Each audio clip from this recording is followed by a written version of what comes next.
मित्रों, हम सभी ने किसी ना किसी से यह कहते सुना है कि श्मशान में भूत प्रेत होते हैं। और कुछ लोग यह भी कहते हैं कि श्मशान में भूत प्रेत की आत्मा 12 बजे रात को घूमती है। मित्रों, चलो जानते हैं महात्मा बुद्ध जी से श्मशान में भूत होते हैं या नहीं, एक कहानी के माध्यम से। जो भी व्यक्ति गौतम बुद्ध का शिष्य बनकर बुद्ध के साथ रहना चाहता है और बुद्ध की शरण में आना चाहता है, तो बुद्ध जी कुछ लोगों को बुद्ध बिना परीक्षा लिए ही स्वीकार कर लेते थे और आश्रम में रहने की अनुमति दे देते हैं। पर कुछ व्यक्तियों को वो कह देते कि जाओ, पहले एक दिन और एक रात शमशान में गुजार कर आओ।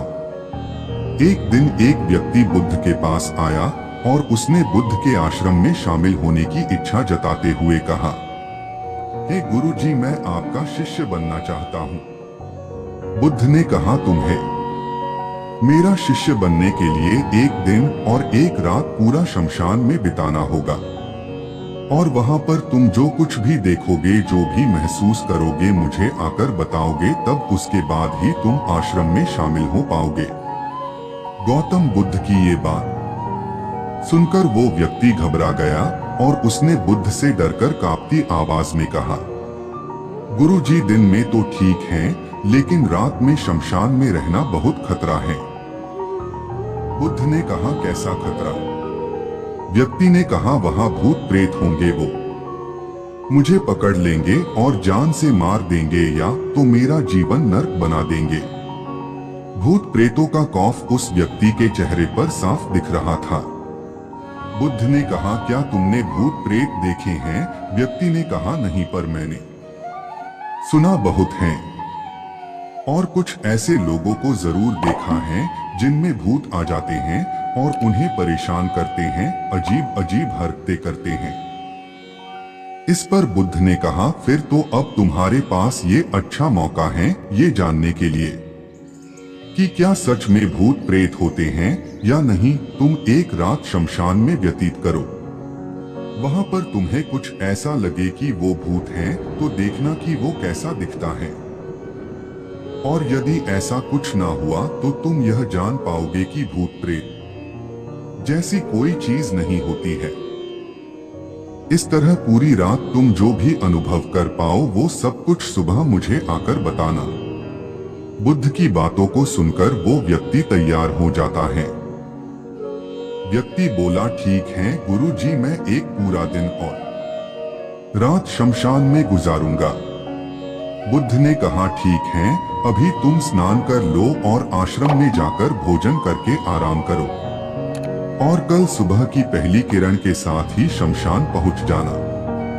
व्यक्ति को आश्रम में जाने के बाद बुद्ध ने अपने 4 शिष्यों से कहा कि वह व्यक्ति कल शमशान जाएगा, तुम सब उसके पीछे जाना और उस पर नजर रखना, पर ध्यान रहे उसे थोड़ा भी ना लगे कि कोई उस पर नजर रख रहा है।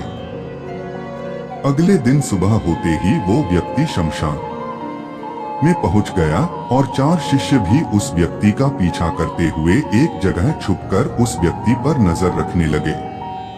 जब तक दिन था तब तक वो व्यक्ति शमशान में इधर उधर घूमता रहा, उसे काश वैसा कुछ भी अनुभव नहीं हुआ।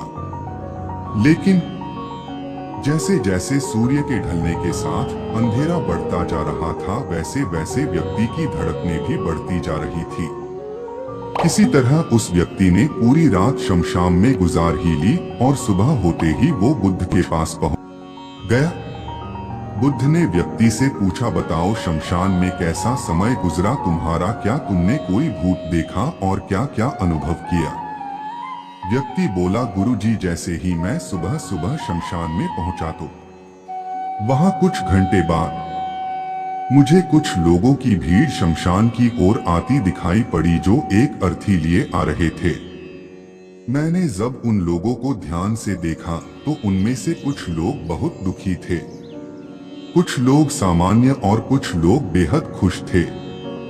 वो लोग उस मरे हुए इंसान के बारे में बोल रहे थे कि इस व्यक्ति ने बहुत अच्छे कर्म किए हैं, बहुत किस्मत वाला है ये। इसके बाद उस मरे व्यक्ति के बेटे ने अपने वृद्ध पिता की चिता को अग्नि दी। अर्थी के साथ शमशान आए लोग कुछ देर वही खड़े रहे। चिता प्रचंड आग की लपटों से धू धू करके जलती रही और सभी लोग मायूस खड़े होकर जलती चिता को देख रहे थे। जैसे जैसे चिता की आग धीमी होने लगी, वहां पर मौजूद लोग भी वहां से जाने लगे और थोड़ी देर बाद वहां पर दो और अर्थी आई, जिसमें एक अर्थी किसी अमीर व्यक्ति की थी जो तरह तरह के फूलों से बहुत सजी धजी थी। उस अर्थी के आसपास बहुत से लोग भी थे। और दूसरी अर्थी एक गरीब व्यक्ति की थी जो बेहद साधारण सी थी और उसके आसपास गिने चुने ही लोग थे। अमीर व्यक्ति की चिता चंदन की लकड़ी पर जलाई गई, जबकि गरीब व्यक्ति की चिता साधारण लकड़ियों पर जलाई गई। पहले अमीर व्यक्ति की चिता को जलाया गया क्योंकि वो अमीर था। उसके बाद गरीब व्यक्ति की चिता जलाई गई। दोनों व्यक्तियों की चिताएं जब जल गई तो सभी लोग शमशान से चले जाते हैं, लेकिन मैं वहीं खड़े चिताओं को देखता रहा। अब बुद्ध ने कहा, तुमने उनकी चिताओं को देखकर क्या समझा और क्या अनुभव किया? व्यक्ति ने कहा, गुरुजी, दोनों की चिताएं एक समान थी। दोनों के ही शरीर उन चिताओं में समान तरीके से ही जले। उसके बाद जब सब कुछ जलकर राख में बदल गया तो वो राख भी एक समान ही थी। गुरु जी, उसके बाद वहां पर एक महिला की अर्थी आई। उस औरत का पति बहुत दुखी था, फूट फूट कर रो रहा था। अर्थी के साथ शमशान में आए बाकी लोग भी बहुत दुखी थे। वो सभी उसके पति को दिलासा दे रहे थे। हे गुरु जी, मैंने उसमें देखा कि बहुत से लोग काफी बुद्धिमान थे। वो ज्ञान की बातें कर रहे थे। मैंने ध्यान से उनकी बातों को सुना तो वो बोल रहे थे कि अर्थी की सवारी करते हुए एक दिन तो सबको यहाँ आना ही है। जीवन हमें इंसानियत और परोपकार से जीना चाहिए। अधर्म, कर्म और पाप से दूर रहना चाहिए। किसी को कभी कष्ट नहीं देना चाहिए। धन के पीछे हमेशा भागकर जो हम अपने जीवन का सुख चैन गवा बैठते हैं और अंत में जो भी धन इकट्ठा करते हैं वो सब कुछ तो यहीं धरे का धरा रह जाता है। गुरुजी, उसके बाद शमशान में कोई अर्थी नहीं आई। इस पर बुद्ध ने पूछा कि तुम सारी रात वहां रहे तो क्या कोई भूत प्रेत तुम्हें दिखा? व्यक्ति बोला, नहीं, वहां मुझे कोई भूत प्रेत नहीं दिखा, बल्कि मन में एक डर तो था। पर सच कहूं तो पूरी रात मैं अपने आप से ही डरता रहा। कभी हवाओं से हिलने वाले पत्तों की आवाजों से डरता रहा तो कभी वहां आसपास मौजूद जीव जंतुओं की आवाजों से डरता रहा। सारी रात दहशत में रहा, लेकिन पूरी रात में मुझे कोई भूत प्रेत नजर नहीं आया। बुद्ध ने उस व्यक्ति से कहा, ठीक है, अब तुम जाओ और आश्रम में आराम करो। कल फिर तुम्हें पूरा एक दिन और रात शमशान में बिताना होगा। अब वो व्यक्ति ये सुनकर बोला, आप कैसी बात कर रहे हैं गुरुजी? आपके ही कहने पर कल पूरा दिन और पूरी रात मैं शमशान में पड़ा रहा। वो समय मैंने कैसे काटा है मैं जानता हूँ। अब मैं दोबारा वहां नहीं जाऊंगा। बुद्ध ने कहा, देखो, जो काश चीज तुम्हें वहां जाकर मिलनी थी वो तुम्हें अभी तक नहीं मिली है। जब तक वो चीज तुम्हें नहीं मिल जाती मैं तुम्हें अपना शिष्य नहीं बना सकता। तुम एक दिन और वहां रुको, तुम्हें वो अवश्य मिल जाएगी। व्यक्ति बोला, ठीक है, मैं कल एक दिन और रात और व्यतीत कर लूंगा शमशान में। अगले दिन सुबह वो व्यक्ति बुद्ध का आशीर्वाद लेकर फिर से शमशान पहुंच गया। एक पूरा दिन और रात बिताकर वो व्यक्ति अगली सुबह फिर बुद्ध के पास पहुंचा, लेकिन इस बार उस व्यक्ति के चेहरे पर एक अलग ही तेज था, एक अलग ही खुशी झलक रही थी, मानो उसे वो मिल गया हो। लेकिन बुद्ध उसके मुंह से सुनना चाहते थे, इसलिए बुद्ध ने एक ही सवाल पूछा कि क्या तुम्हें वो चीज मिली? व्यक्ति बोला, हाँ गुरुजी, मुझे वो मिल गई। बुद्ध ने पूछा कि बताओ तुम्हें वहां क्या मिला? व्यक्ति ने कहा, गुरुजी, मैंने जीवन का अर्थ समझ लिया है। मैंने वहां देखा कि कुछ लोग शाम को मुझे अर्थी पर लेकर आ रहे हैं। मुझे 4 लोगों ने अपने कंधों पर उठा रखा है और मेरे पीछे कुछ 20-25 लोग रोते बिलखते चल रहे हैं। मेरे पिता अर्थी के आगे आगे चल रहे हैं और कुछ लोग राम नाम सत्य बोलते हुए मेरे ऊपर फूल फेंक रहे हैं। मेरे सभी रिश्तेदार बहुत दुखी थे। भीड़ में मौजूद कुछ लोग तो सिर्फ दुखी होने का नाटक कर रहे हैं, कुछ लोग मेरे पिता को दिलासा दे रहे हैं।